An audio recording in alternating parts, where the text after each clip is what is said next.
I forgot. Sorry. Just trying to be helpful.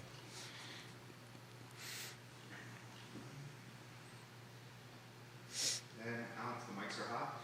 All right, good morning, everyone. Welcome to Today y Mañana. We have a very exciting show in store for you today. Is that because I'm back? It's because Xavier I is just want to make back sure everybody knows. by popular demand.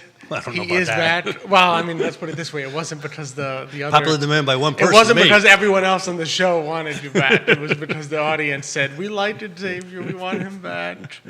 So that's why he is back with us today. We've got two great guests lined up for you. We're going to have Kate Purnell from Central Virginia Swim Services, a local entrepreneur, swim teacher. So that's going to be a very fun interview. And then, of course, we'll have Andrew Pillifant. He's the Director of Communications for the Paramount Theater right here in Charlottesville. A lot of things going on in the Paramount. A lot of things that we'll share. We'll show you this amazing pamphlet that they have. Exactly, it's which fantastic. just has so many possibilities of what you can enjoy at the Paramount. And then, of course, we always have our beginning little finance topic. Yeah, we'll chit-chat a little bit, right? We'll It's been 2 weeks since I've had the opportunity to say anything. Exactly. I mean, if people haven't been following you on Twitter, they've been missing out. That's right. On your financial thoughts. Derry follows him. There we go. So yeah, be sure to like and share today's show. Let your friends know that we're going to be live shortly. Tell them about it. Feel free to put any comments, questions into the feed. We will read them as long as they share, like. As long as they're positive comments about me, I will read them. And if they're negative comments about Xavier, so if you call me Antonio Banderas, I will 100% read your comment. That's right. El Zorro. We are good to go. Let's go.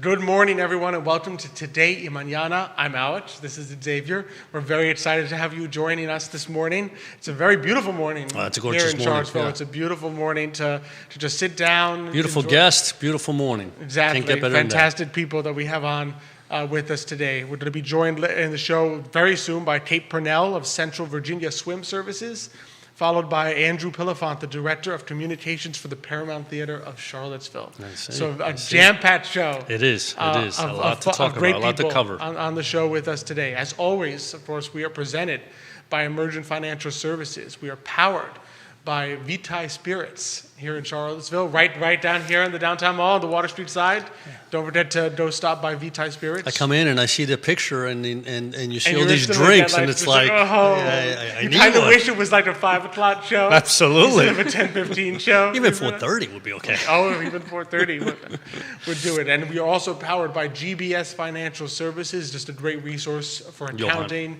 Johan Torres is a great guy. He works with so many Latino entrepreneurs here. He can help your business with anything from accounting, licensing, titling, registration, everything you could possibly think of. Exactly. On the business side. And then, of course, we are powered by Cristel Noel State Farm Agency, and we are a great resource. Anyone looking for business insurance, personal insurance, they really know how to help you with that. And we are partnering with Forward Adelante, the premier Latino networking group here in Charlottesville, Virginia. And so, I mean, I know we have a lot to cover today, but first off, glad to have you back. Thank you so much. It's been 2 weeks actually, right? So because 1 week we missed and 3 for you. 3 for me. How's 3 that? for you. 1 week we missed, and then last week it was Nick.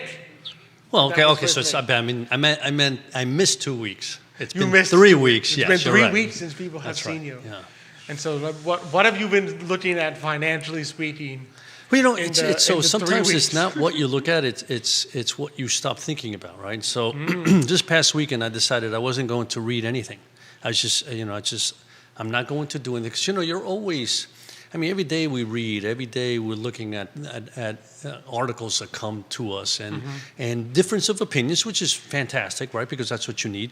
But this weekend I said, I'm not doing anything. I said, literally. If you ask my wife, I said, you should probably say, yes, exactly. You didn't do anything, right? But I didn't do anything. I just wanted to relax, right? Because I think sometimes your mind needs to just sit back and not think of, not think of anything, but just kind of let it re-energize in such a way, right? Exactly.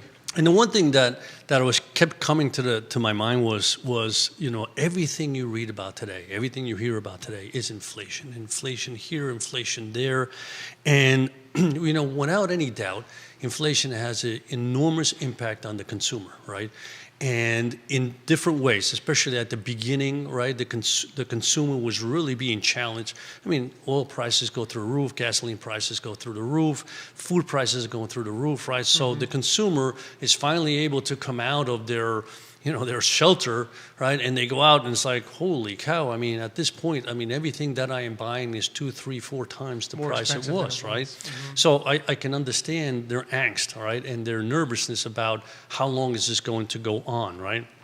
And so inflation really impacts the consumer enormously, right? And there's nothing one really can do about that. But we live in a world of investments, right? So we live in a world where, what does the impact of different things, right? What does different things have the impact? We live in a world where we think a lot about your future spending, not instead of your. Well, not just your future spending, but how do we position a portfolio to the fact that things are changing, right? And and I think I don't know if now I can't remember if who I spoke to, whether it was you or Michael, but. Back in the 70s, when we had that huge inflation. Okay, we had huge inflation, right? So if we had about 14% inflation rate at the end of the 70s, right? And so what did the Fed do? The Fed literally raised rates dramatically. We had money market rates of 14, 15, 16%, right? I mean, that's enormous. Money mortgage rates were. Yeah, let's not go there. Let's not go there, right? And you had, long-term bonds at 16, 17%. So imagine, think about that. You could invest it in a 30-year zero coupon bond, means no credit risk, right? No reinvestment risk, and you get 16% every single year for 30 years. I'll take that in a snapshot, especially today, right? I mean, it's like, thank you very much. I'm not investing anything but there, right? So, but why did they do that? They did that because they needed to control inflation, right? And within 1 year of the Fed raising those rates, inflation went from 14% to 7%, right? So we sit here and we're saying, we hear constantly the idea that the Fed would like to see some inflation. They like to see the average inflation at 2%. And it feels to me like if they overshoot, it's okay. That's what it sounds like. Right? I mean, it sounds like the Federal to me. Reserve is basically saying, we're okay if everything you want to buy is a little more expensive. And you say to yourself, why? I mean, why are they so enamored with the concept of inflation when, to me, inflation is the worst case scenario for everything? I mean, the quality of life one has depends on low inflation, not high inflation, right? Because a higher inflation means that you better your wages need to keep up with that inflation for you to continue to live the same lifestyle, right? And in some cases, that's very difficult. Small businesses, I know Jerry talked about small businesses the other day. Small businesses are the ones that are hardest hit. They can't literally say, well, I'm going to raise all my prices, and therefore my wages are going to go up. It just doesn't work that way, right? And so, inflation is a terrible, terrible thing to have. And yet, we sit here and we understand that the Fed likes it. And the answer is very simple. And so, what do you think about that? Because we do have an audience question on this. Oh, good. Because Nicholas asks. We're pulling out here one of those trick questions from our audience. This is like payback from last week. Payback from last week when Xavier was asking the questions. So he asked, does Xavier feel that the consumer is the biggest driver of inflation, or is it the Hyde of Jekyll Island, which I think the Hyde of Jekyll Island is a Federal Reserve reference? No, so I mean, you can't say the consumer is the catalyst to inflation, right? I mean, there's a lot that goes on to why we have inflation today, and without any doubt, yes, there's I was reading this is before I stopped reading, but I was reading an article by this gentleman that said, think about, when you have a pizza pie, right? And you go to a party and you got 2 pizza pies, so you got maybe 16 slices, and you got like 50 people. Some people say, oh man, I better get 2 slices now because by the time everybody comes, I'm not going to have my second slice, right? And then there are others say, I'm only going to take 1 slice because there's a lot of people, right? Well, there you are. I mean, that causes the inflation. And when everybody hoards and says, prices have gone up on this particular product, I'm going to buy 10 of them because I don't know where price is going to be tomorrow. All of a sudden, right, demand is still there, the product's not there, and the price is going to go up, right?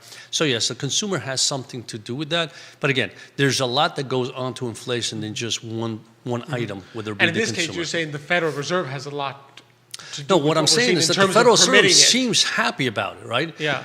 But there's, listen, it's not just the Federal Reserve. Every single central bank in the world has put themselves in a position where they've created so much money, the governments have borrowed so much money that it is impossible, literally impossible, and you hear it from my lips, right, and I hear it all the time, for the Fed to do anything with regard to interest rates. There is no way that the Federal Reserve is going to raise rates because they see inflation. No way. I don't care what anybody says. I don't care how many articles I read from PhDs or whatever. They're not doing it, right? And the reason they're not doing it is because the cost of interest expense is already about 6% of our tax base. Multiply that by 5 times. In other words, inflation's 5. Right now, interest is at 0. If you need to break even, you need an interest rate of at least 5%, right? That's 5 times. If we're paying 5%, if we're using 5% of our tax base to pay interest, and you multiply that by 5, that's 25% of our tax. Suddenly you don't have so much money. So does that mean, do we have to raise taxes enormously, right? Or cut down on services, right? So it's never going to happen. So again, inflation's terrible. From in perspective of investing, though, we have to look at it from a different perspective. The world has changed. There's no more Fed trying to adjust inflation. It is what it is. It's either going to go up very much, or it's going to stay up there, or it's going to balance out through capitalism, right? In other words, through the market itself, right? But from an investment point of view, you have to sit back and say, interest rates are not going up. And second of all, I really think that the stock market is going to continue to be the place to be in the long term, right? Will there be corrections? Yes, but look how many people have been waiting for a 10% correction. I mean, I hear people say, yeah, I'm waiting for a 10% correction. It's like, how long have you been waiting? For about a year and a half. You missed out on 50, 60% return. It's like, that doesn't make any sense, right? Because you get your 10% correction now, you still lost tons of money. So you have to be cognizant of the fact that the world's changed, the investment world has changed, because there are huge elephants in the room that you cannot control. And those elephants are the central banks. And they're going to do whatever is necessary, right, to keep that market up, to keep euphoria up, to keep free money coming flowing.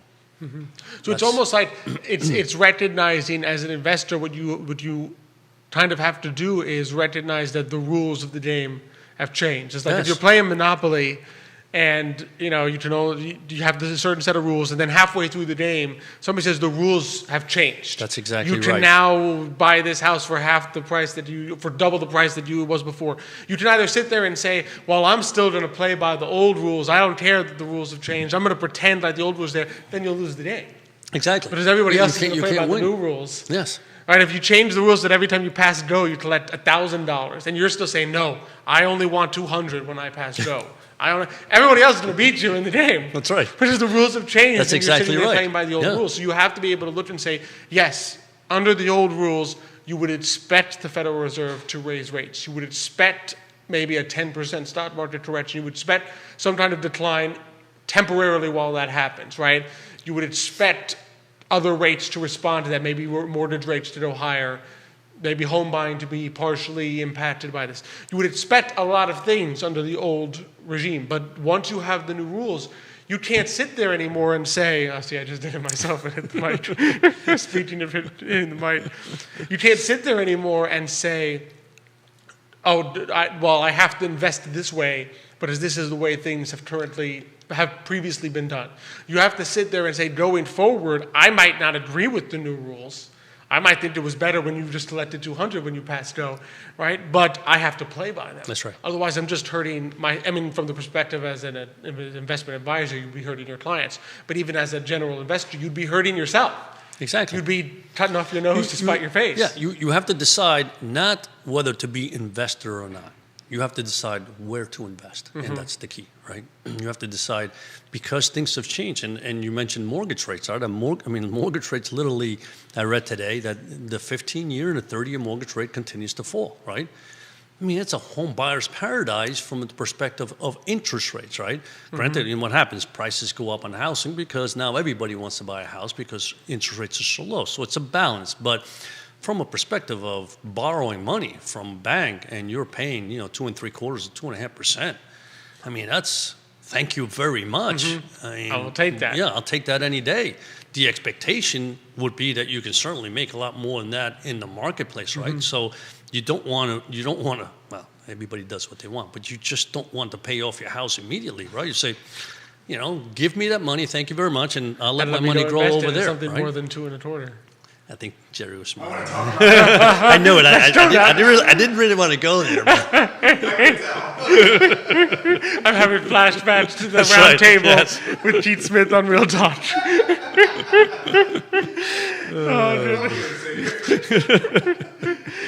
Nothing like cross-referencing. Absolutely. And a good little laugh to start the morning. Finance has to be light. If it's not light, forget about it. If you don't lighten it up, you just sit there and you're an economist. You can't take it seriously. Otherwise, you're an economist in a dark room, lighting little candles and being like, "We've seen those. Stock market. Come on, stock market. Come on, stock market." Oh goodness! But because there's just so much. There's so much to look at and enjoy life and have a good time. And really, the key thing is that we worry about things like inflation, but it really comes down to just the ingenuity of individual people. That's right. Right? Doing what we do, making decisions, making financial decisions, starting businesses, working in them, and so forth. And that's what really drives us as individuals and the economy forward. That's right. That's right. And that's what that's just what this show's that's all what about, today right? It's about highlighting entrepreneurs and great institutions. That's right. Here in Charlottesville. We're very happy to have one of those entrepreneurs that is going to be joining us today. That's right. And she's here. She is here. She is already here. And she is Kate Purnell. So she's the owner of Central Virginia Swim Services. Kate, thanks so much for joining us this morning. Thank you for having me. Kate. We're excited to have you on. First swim teacher that we have had on. That's right. And was it maybe second physical activity? I mean, we've had dance before. Yeah. Okay. But this is our first time with swim. Yeah. So tell us a little bit about... No, go ahead. Go Tell ahead. us just a little bit about yourself and what led you to I just fall in love with teaching swim to children. That's a great question. So I'm from the area. I went to Fluvanna High School, and I'm a lifelong swimmer, did swim team, went to the JSLs at UVA. I started coaching and started teaching some lessons when I was 15 years old. Wow. And so I haven't stopped or taken a break since. I went to grad school a few years ago and decided to start like a little side hustle teaching private swim lessons. To pay off some of that graduate debt. Yep. And, I grew a little bit each summer, and by the end of last summer, I was like, well, I'll put up a little Facebook page, an Instagram page to see if I can get some more reach. And before I knew it, I was just overwhelmed with the business spreading by word of mouth, and I was fully booked by May. Wow, amazing. That is amazing. And did the Olympics have anything to do with it at all? Also, the fact that I think when the Olympics come, at least from my perspective, I love swimming. That's my favorite of the Olympics. Did that help at all? Do you think? I think I would like to think that, but I think that maybe that's more of a gymnastics when you see the Olympics. But I think swimming is just such an important lifelong sport, and it's safety. So, when summer approaches, parents want their children, they want to feel comfortable and that their children are safe around water. Exactly. Would you say that's a big driver of why parents will bring a lot of their children to you? What's that a typical reason that someone will say, I want you to teach swim to my child? Oh, absolutely. Safety. I go to a lot. I'm mobile, so I go to a lot of private homes and to community pools throughout the area. So having that body of water right there, you want your child to feel like your child's protected from an emergency. And beach trips. A lot of folks go on beach trips in the summer, so that's always a concern. Being out in the open water. So. You want to know, if your child goes a little bit too far out, that they know what to do. They can kind of swim back. Yeah, absolutely. And I think that swimming is a lifelong sport. Sure, so, when you start and you just get the basics, a lot of my clients will want to keep going, and they're learning strokes, and it's exercise, and it's an activity to do, whether that's after school or just a weekly routine, or they can do it with a friend. So it's lifelong. And, I work with a lot of adults. So whether they are starting out brand new or, want to transition from being a runner to a swimmer, that's a lot of fun. It's a fun group to work with. Because it's super, I mean, it's a very good exercise. Nick was telling me that it's, in some ways, it's actually in terms of maybe because it's anaerobic or something, it's even better for you than running in some ways in terms of what you get per hour of swimming. Yeah, you're using every muscle in your body to swim. So I have a lot of folks that are in great shape, and then they get in the pool and one lap and they're exhausted. Exactly. We have a great comment for you, Rosalia Tordaro, probably watching us from Miami, says, beautiful that you come to the pool so that at someone's house, just this way the kids can feel a little more comfortable and safe. They don't have to I have to go to this place to be taught. They can do it in an environment that's comfortable for them. She says they don't have this service in Staten Island in New York. So it's fantastic. Yeah, I've seen a lot of businesses. I've done some networking through people that I've met on Instagram, and it's definitely growing across the country, services like this. So, that at home, and then it's another thing, the parent doesn't have to get the kid from camp or from school and go somewhere. We come to you. So. Yeah, so it's very lucky to have, because in some places it's they wonderful. don't have it. No, it's wonderful. And so what would you say, like the youngest age that kids learn to swim?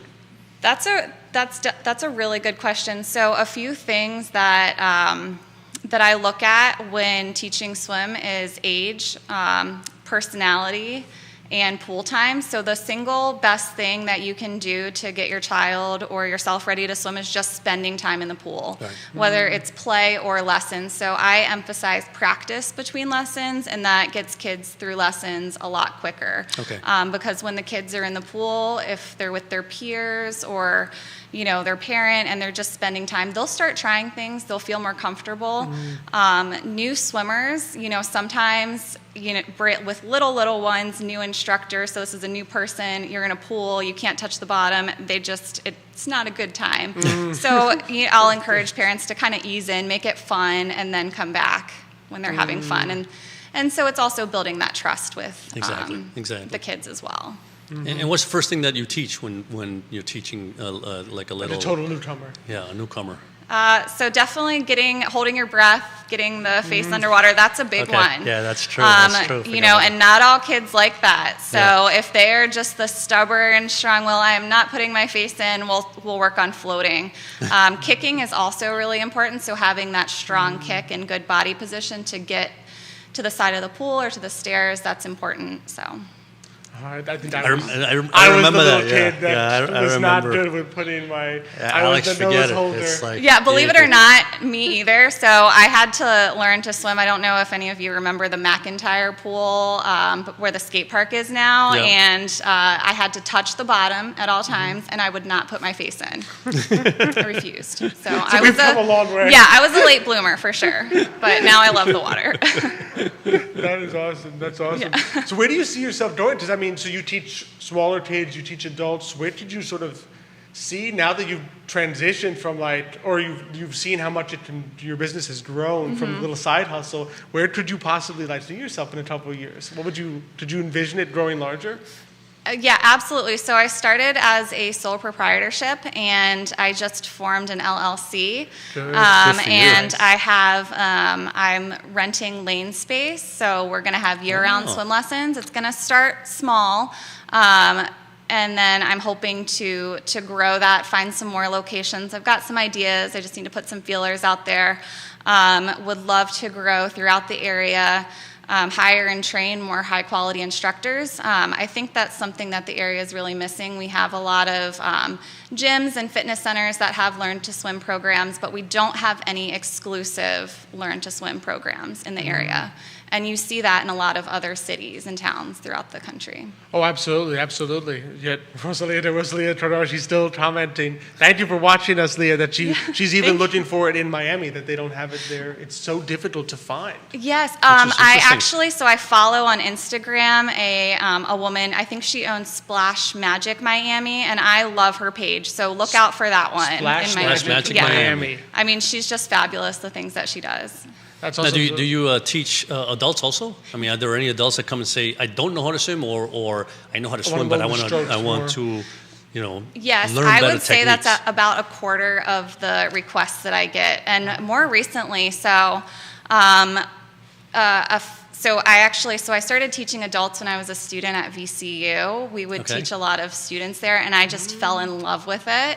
That's one of my favorite groups to work with, especially the fearful adult, and helping them overcome those fears so they can learn to love the water. I think when you can go to the beach or to the pool, or if you're taking your kids somewhere as a parent, just being able to enjoy the water yourself as well, because it's just, like I said, it's lifelong. So I've worked with the brand new adult who's just terrified, and then the adult that wants some stroke technique, and we're also looking forward to offering some triathlon training for some first-time triathletes. Okay. So I'm going to team up with my friend Katie, who just opened up Progress Studio.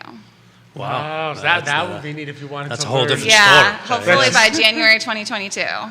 Nice. Well, we can be looking forward to that. We can have you back in January 22 and say triathlon time. There you are. I mean, that's like the hardest part for most folks, is to learn how to swim and to so. And probably swim without. And that's totally the first burning one, yourself. right? That's the very first one. You go into the water, into the cold water, and you got to swim, and then.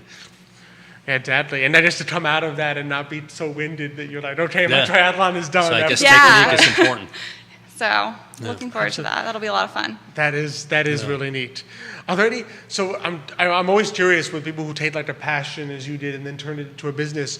Were there some interesting stories or things that you encountered on the business side that you're like, oh wow, I have to do this part too, being an entrepreneur? It's not just doing the teaching. I now have to form the LLC and do these other behind-the-scenes jobs. I had no idea how much it costs just to start up, and then when you have a small business, everyone wants to charge you a little bit of something. Figuring that out, I set up a new enrollment form, and I got an email back already. Oh, there's a little glitch with this. So just kind of tweaking things as I go. So. Hopefully this fall, as things slow down, I can focus more on some of those personal touches and smooth out some of the operations. So, But yeah, it's been interesting kind of diving into the business world and, looking, I did most of the research and I did everything myself, and I don't know how I did it, but. Good for you. It's been fun. It is. It's a challenge. It's a challenge to take that first step and realize and take the time to say, okay, what are the things behind the scenes that I have to do before anyone even meets me as a swim instructor? Yes, yeah. It's like creating a business plan on the fly, right? I mean, it's like you have to. This is what I want to do, but how do I get there? Well, I actually did the entrepreneur workshop with the Community Investment Collaborative. Yes. Yeah, I was going to do a totally different business, but Shannon Beach over there last summer, he was like, well, Kate, you already have a business. And I was like, oh, I guess I do. And he was really the one that pushed me to go for this. So thank you, Shannon. Awesome. Shannon is awesome. He does such a great job. That's actually very comment. I love hearing that because I'll hear it. I'm lucky enough I get to serve on the board for CIC. Oh, okay. And I always hear those fantastic stories of someone who came in wanting to do something totally different. Yeah. And then over the course of the 16 weeks, they're like, no, actually, I think I want to do this. And they come out with just an amazing business that they had no idea they were going to come out with 16 weeks earlier. I know. I just thought this was like a hobby for me, and it, something that I liked doing. I wanted to stay in the water. I was like, I'm great. I'm a really good teacher, and it's just been amazing. That is awesome that you went through that program. Good for you. Yeah, for great you. Program. Like, highly recommend. Yeah, it's a great organization. We've heard great things about it. I mean, you know about it. I know. I know from the inside out great things about it. Just a couple times I attended it. It's amazing. Yeah. And great people, absolutely. So definitely want to ask you before we let you go is where can people find you? And how are the ways to get in touch with you and to learn more about Central Virginia Swim Services? So I am on Instagram and Facebook at Central Virginia Swim Services. I'm going to work on building up a website this fall. Nice. So, but for right now, send me a message on either Facebook or Instagram. I'll get that enrollment form to you. And then just follow the pages and stay tuned for more information. So very, very easy, very simple. Simple, very simple. Once you send the message, it's self-explanatory with the enrollment form. Yeah. Awesome. So Central Virginia Swim Services on both Facebook and Instagram. Easy to remember. Very easy to remember. Yeah. It's been such a pleasure having you on. It's been fun. Yeah, absolutely. Yeah, I mean, I've enjoyed this. Thank you so much for having me. No, thank you so much. And definitely come back and see us again, especially when we could talk about triathlon. Triathlon. Yes, absolutely. We can have you and your friend both on. Yes, and do both parts of it. Yeah, that would be fantastic. Awesome. Thank you so much. Right, thank you, Kate. And just swimming. I just love swimming, right? You were excited from the beginning with. Well, because you know what? It's funny how, without any doubt, once you learn to be comfortable in the water, right? You jump into a pool, or even the ocean is a little different because you have waves. You got to be worried about a few other things in the ocean versus a pool. But how many times you go into a pool and you could just relax there in the deep and not worry because you know how to swim or how to just save yourself to float. Exactly. To float. And I would imagine probably as a parent too, even as an adult, like the comfort of being able to see your kid in the water or in the ocean, right? And know I can go out there. That's right. And that if they have a little trouble, I can go out there, swim to them. And even better, knowing that they know how to. And knowing that they know how to do it. Yeah, just to watch them, because it's true. Unfortunately, how many kids unfortunately have accidents in the pool because they just don't know how to swim. Yeah, so to teach them how to swim or even just float is so important. And to have the comfort that they they won't panic. And that's the key. Because they are fully comfortable in the water. Exactly. And again, to be able to teach your child that you can now swim, so you don't have to panic. And whatever happens, you could just float or swing towards the side, and you're good. You can't beat that. So important. Yeah. So important.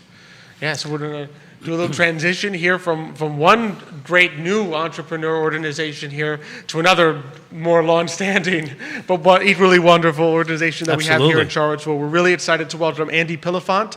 He's the Director of Communications for the Paramount Theater of Charlottesville. Andy, thank you for joining us this welcome. morning. Good morning, guys. Thanks for having us on. We're excited. So, just to start, I'm curious how you came to be with the Paramount. What was sort of your journey that led you to become Director of Communications for such a great institution here in Charlottesville?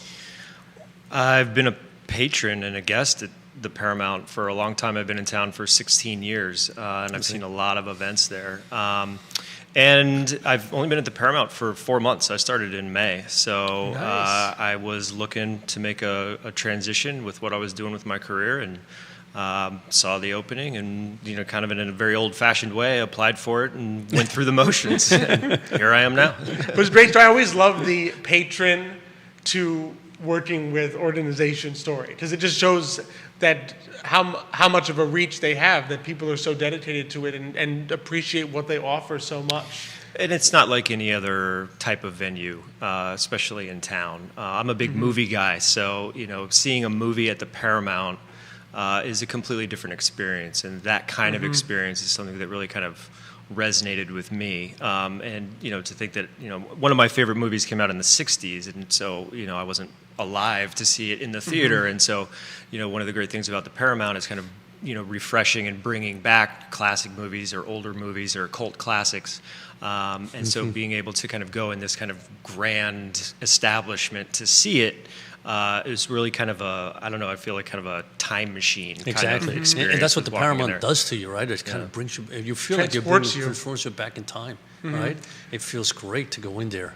And just experiences. I always remember there was a similar theater back where we lived in Carmel, California, where there was always that one theater, which is the place where you could go see movies that came out well before you were born. So it would be lost if it weren't for a place like the Paramount that says, yes, you can come here and see this movie. Absolutely, and ticket prices are not crazy. Popcorn's $4 for a small. I mean, it's not an expensive thing to go and do. It doesn't bankrupt you to go have a good time. No, and it's it beats the couch. Especially now these days. Sure. Like I think I've had enough streaming from the couch. Exactly. Same here. Same here. What do you think is? I mean, when people talk about the Paramount, I mean, what are some of the things that you think are unique about it as a space, not just from the movie side, but also from because I know there's many things that you can do there and see there. I think, that's it. There's a variety of things. It's a stage, and it's 1,040 seats. What can we do with that? What can we offer the community? What can we invite the community to come and sit and take a seat and watch?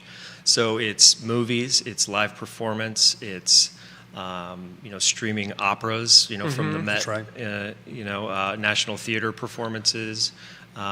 It's a wide variety of things that you can come and see and do. So it's it's kind of look at the stage as like a canvas, and we can kind of paint that canvas, however we want, and work with and listen to the community about what are the things that they want to see, and listen to our patrons and our guests, and we have a suggestion box right outside the theater, so when you're done watching, you can leave a note, say more of this or less of that or whatever it is that you want to do, and we read those, we talk about them, and they definitely inform the decisions that we make moving forward. Interesting.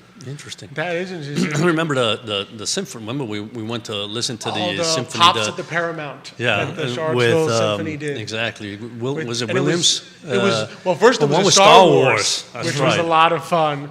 They had people dressed up as Darth Vader and stuff. That's and you went right. and you just listened to the score of Star Wars, and it was live on the stage. Yeah. And it's true. How many places can you go? That one day you can go. I mean, Nick and I went to go see Turandot. They were streaming live from the Met Opera in New York.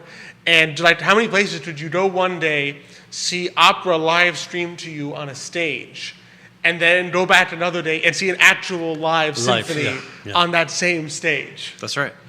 Yeah, it's great. And to that end, if that's what you're interested in too, we've got the Waynesboro Symphony Orchestra coming soon in October, and they'll be playing some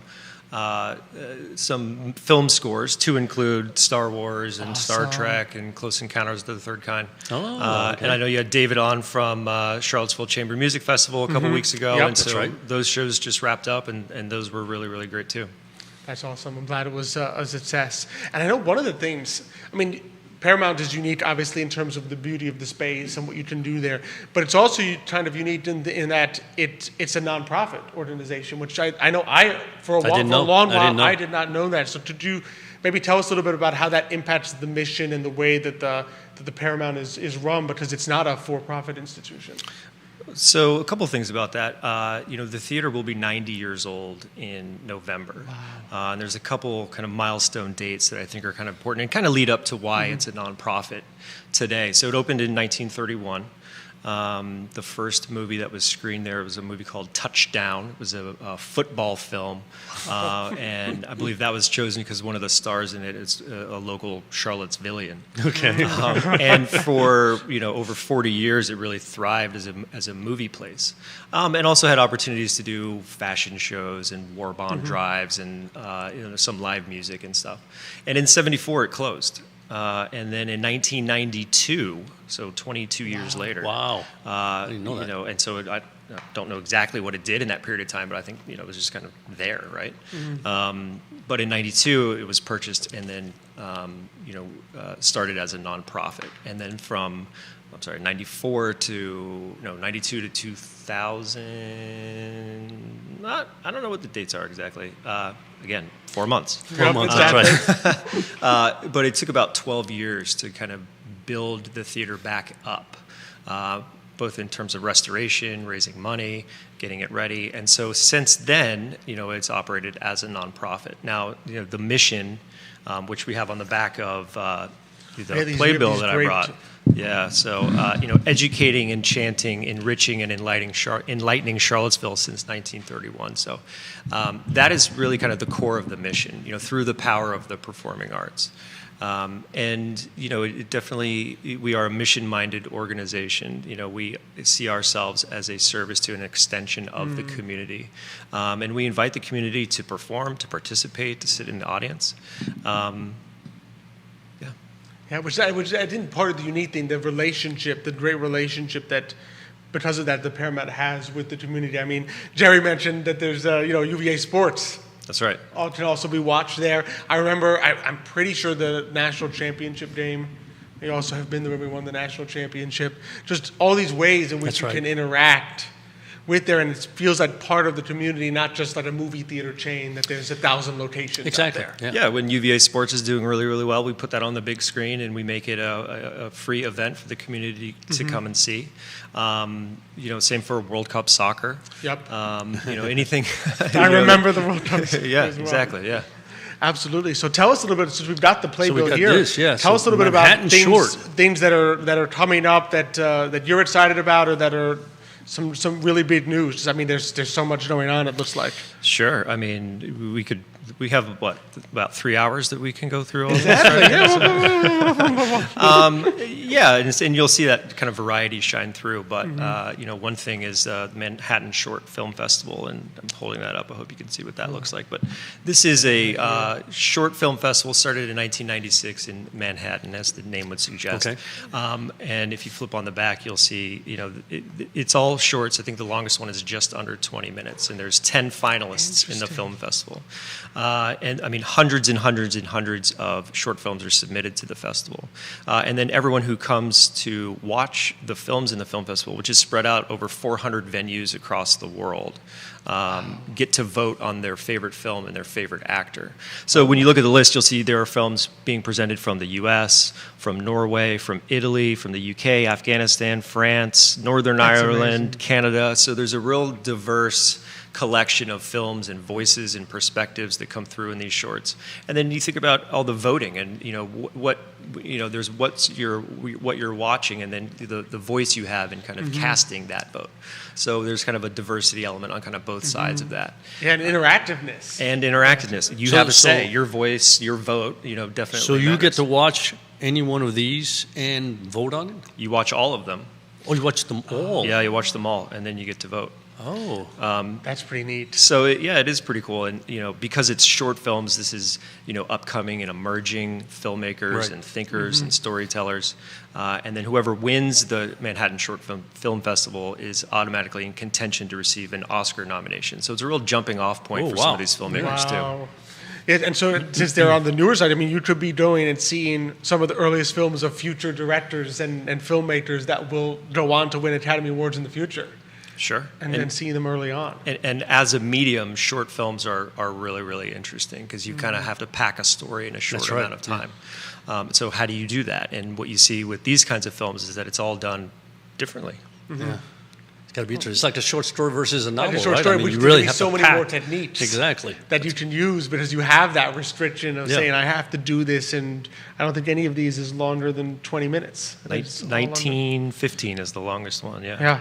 So I mean, you have that kind of restriction, and you have to. It's true. It forces you, like necessity, the mother of invention. It forces you in some ways to think of new ways to tell a story creative, because you don't have 2 hours to do it. That's right. That's amazing, and I know you. When is this?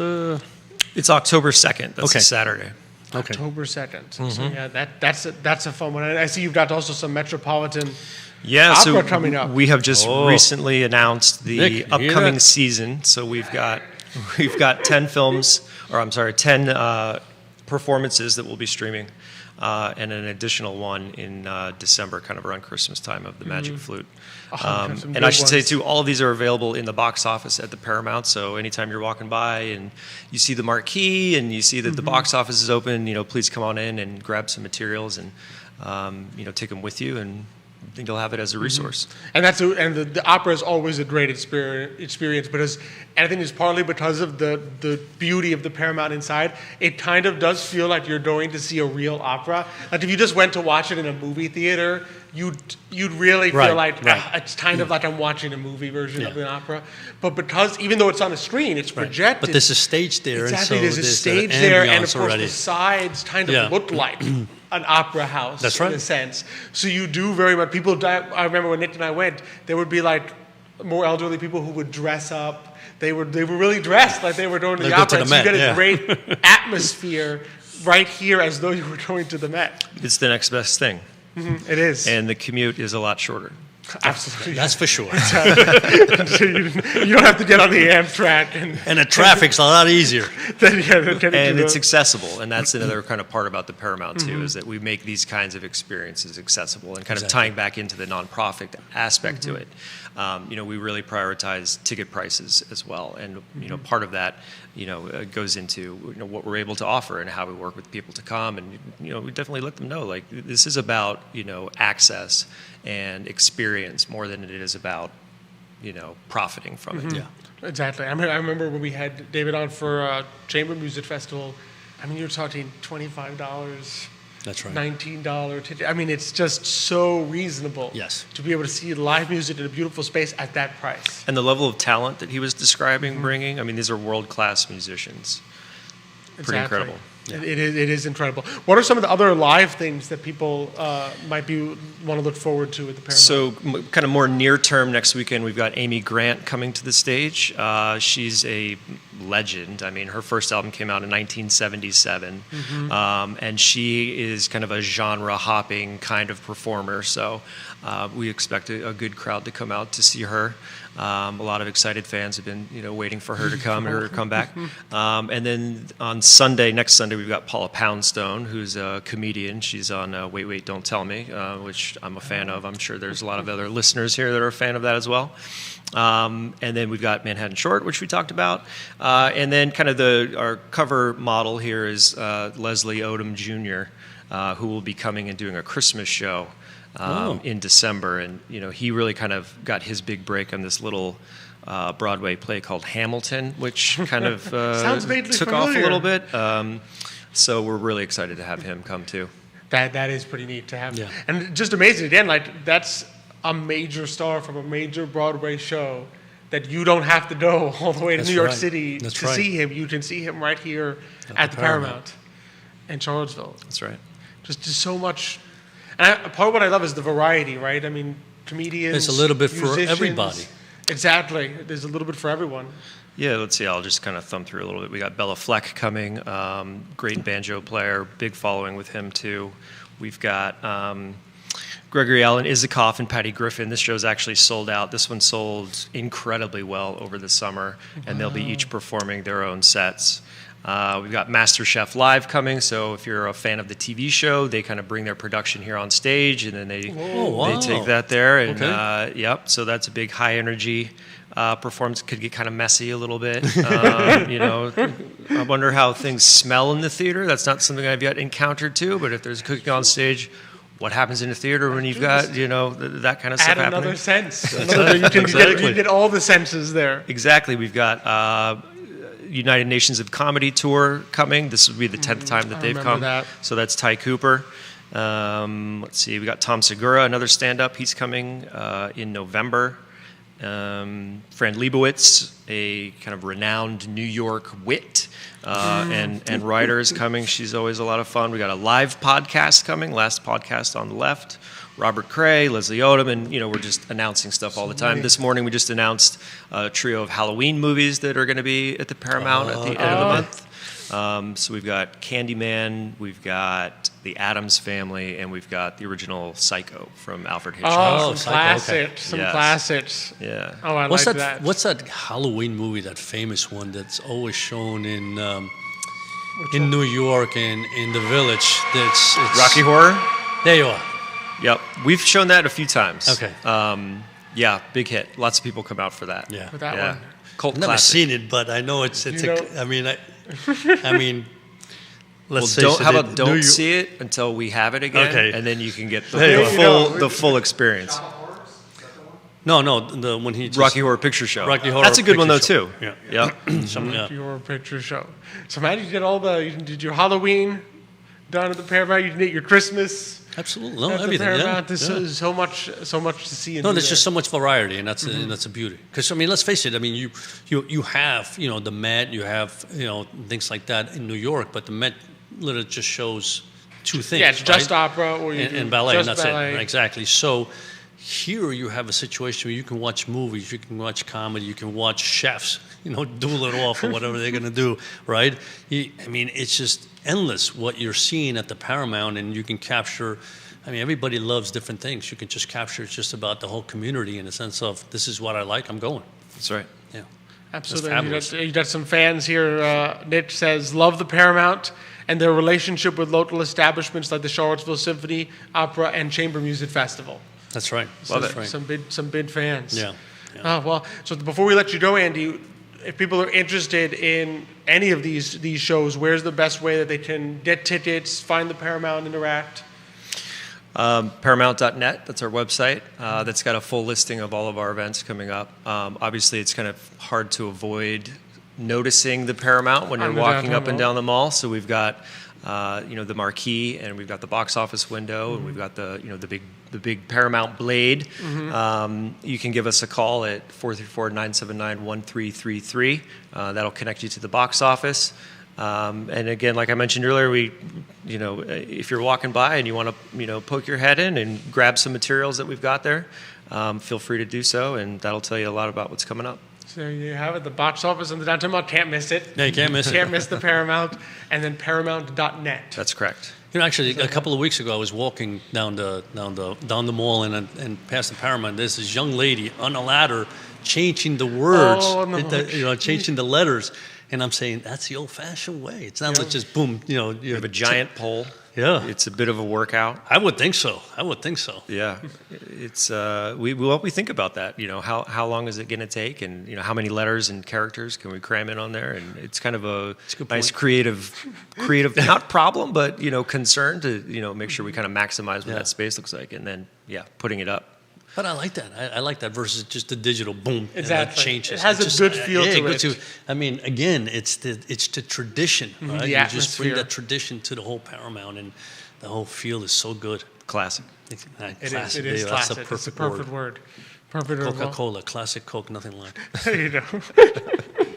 Well, Andy, thank you so much for joining us today. It's been a lot of fun. It's been a pleasure. Appreciate it, guys. Thank you, Andy. Fantastic. Be sure to check out the Paramount.net. And of course, the Paramount. So much going on. So much going on. It's amazing. We always learn. And like, listen, especially, I mean, for everybody, but young people, right? They want to go on a date, right? And it's like a lot of times, like, well, where do we go? I mean, there's just something in the Paramount going on all the time. We could say, hey, why not? Let's go see this, or go see this movie, or go see this opera, And I mean, the first time you go with your girlfriend, let's go see this opera, and it's like, okay. Was that your experience? But I mean, you can like see a little bit of everything, right? And like Andy said, it doesn't make you go bankrupt, right? Exactly. Well, and since it's right there on the downtown mall, you pair it with all the other great establishments. You go to a restaurant beforehand. You can go to some boroughs beforehand. You can go to any place you want to go. You can go to the Paramount, and then you can go to Vitae Spirits afterwards. There you are. And are they open that late? I don't know. That you'd have to check. We'll have to talk to him about that. We'll have to say, are you open? Make sure they stay open afterwards, so you can go get a nice afterwards, drink. So you can get a post-opera drink. There you are. If the opera didn't put you to sleep, the drink will help. Do they serve drinks at the Paramount? Sure. Okay. Oh, there you go. We have a specialty drink for every event we have. Oh, that's very neat. Interesting. So there you go. You can enjoy it there. And it's always amazing. I love just learning each time we come on this show about all the new and interesting. I mean, some are not new, but they've been here. But the new things going on, and at the organizations that have been here, it's just such a dynamic town that we live in. Well, we've talked about it, and we've always said, without any doubt, right? UVA is the premier right? I mean, without UVA, Charlottesville may not exist the way it does today. I mean, without a doubt, it wouldn't. I mean, we've been to a lot of towns where it's like, it's the sleepy little towns, right? And it's just, there's not a lot going on.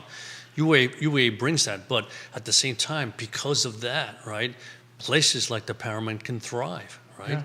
And so many other entrepreneurs can then there's so many things you find here, activities and organizations that you can't find in other places, or you shouldn't find outside of like a big city, but you don't have to go to the big city. That's you can right. do it right That's here. That's right. You know, I mean, listen, I grew up in New York, right? So I had exposure to just about everything in New York, right? But without any doubt, I mean, when you're young, you don't think about it. But it took a long time to get from A to B. You either had to take the subway, and that's an hour and a half, right? Or you had to take the car, or you had to take a taxi, or whatever it may be.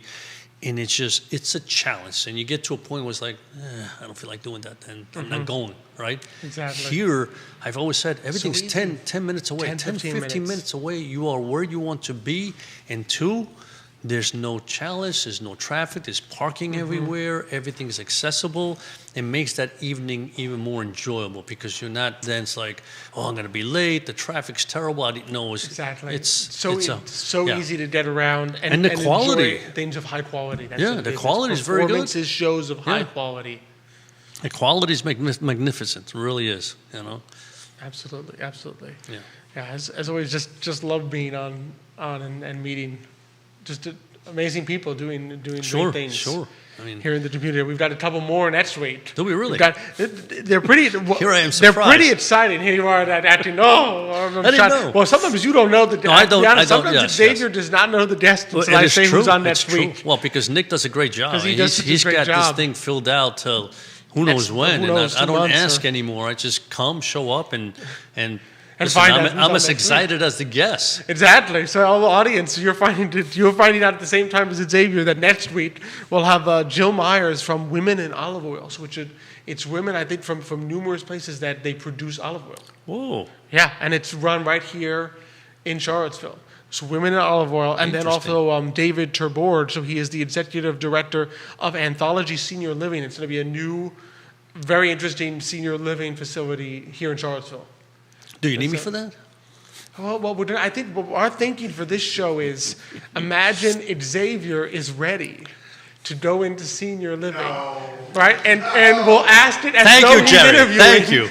We'll ask it as though he's interviewing. Do you have this facility for me? Jerry's telling it, David, hit me, slap him, hit him. And then one of that movie, The Russians Are Coming, that we love, where the kid makes fun of his dad, and the dad riding the bicycle says, hit him. But it'll be fun. We won't do that to you. Thank you. We'll pretend as though Xavier is shopping for his father. Because he's so young that he's looking. Oh, goodness. But yeah, it'll be another good show. It will be because I'm interested in learning about both of them. Yeah. I know they both have some new takes on olive what oil. you think of on some traditional businesses. We use olive oil all the time. I mean, between the Italian and the Cuban side, more the Italian side, the olive oil is a staple of life. That's right, exactly. It's what brings flavor to the food most of the time. It does. That and salt, of course. That I and recognize. salt. Yes. But absolutely, so that'll be fun to learn about, and very interesting, I suspect, on how they both approach two traditional businesses, but I think in new ways. Yeah. From what Nick has been telling me, but always enjoy being on here with you. It's always same here. Always a pleasure. You make this a lot of fun for me. Thank you. Of course, and of course, we're always really super grateful to our sponsors, to Emergent Financial Services, Vitae Spirits.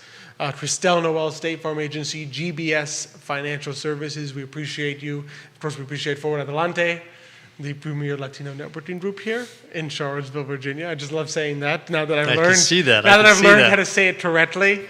And so quickly. You sound like a New Yorker. You say it so quickly. People didn't even hear what you said anymore. I can churn it out like the guy on the radio commercials and just like where they say all the stuff at the end. I'm like, here you go. I've memorized it that perfectly at this point that I can pull this off. And of course, we love being on the I Love Seville network.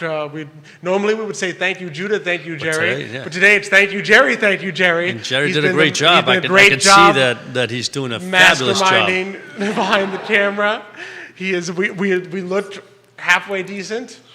Well, no, what do you mean? Which is always good. Halfway. All right, you look good. I look great. halfway decent. You may look halfway decent. You look great. Jerry did a good job making you look good today. We hope Judah is having a fantastic time. I hope so. If he watches this clip, which he probably isn't. He's like, why am I going to watch those guys if I don't have to? I see them every week. I see them every Thursday. I take a break from Xavier and Alex for a little while.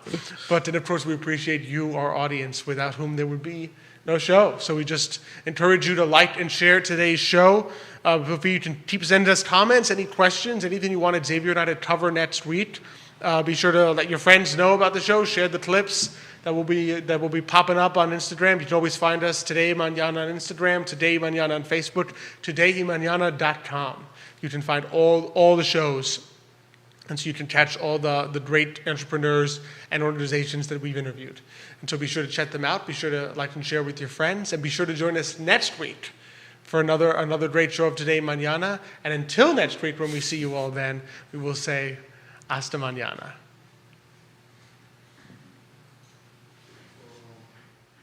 Mics are off.